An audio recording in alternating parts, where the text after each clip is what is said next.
Hello, I'm Anthony Hughes, and I'm going to show you how to start note input in Dorico.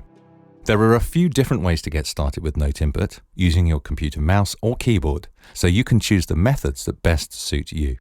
It's important to note that you need to be in write mode in order to use note input, so select it from the toolbar or press Ctrl+2, that's Command+2 on Mac, from anywhere in the program. To start note input with the mouse, first ensure there's nothing selected in the music by clicking on a blank part of the page, or using the key command Ctrl+D for deselect, that's Command-D on Mac.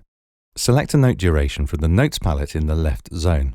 When you hover over the staff, a grey note head indicates the pitch and rhythmic position at which a note will be created when you click. As soon as you create a note with the mouse, note input becomes active, and you can continue to input notes using either the mouse, your computer keyboard, or a MIDI keyboard.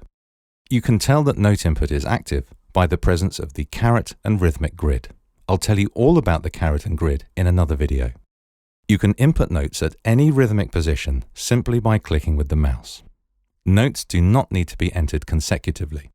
Press Escape to exit note input. Be aware that the Select button must be turned off in order for mouse input to work. I'll cover the Select button in another video. You can also start note input by clicking this button in the Notes toolbox. If you have an active selection in your music, the note input caret will appear at the beginning of that selection. You can exit note input by clicking the button again.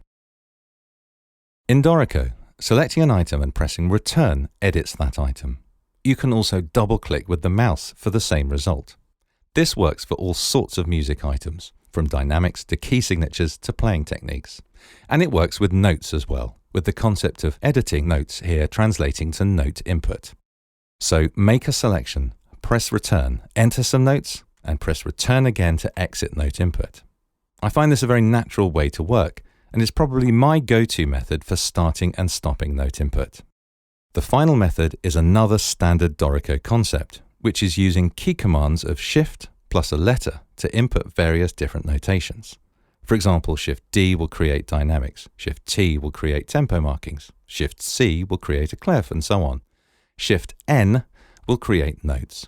It's another way that we're trying to help make commands easier to remember and use by keeping them standard across the program.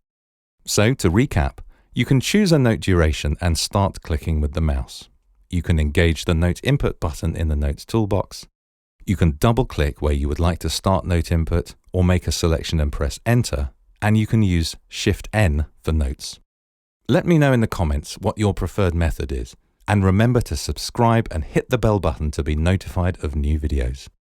I'm Anthony Hughes. Thanks for watching.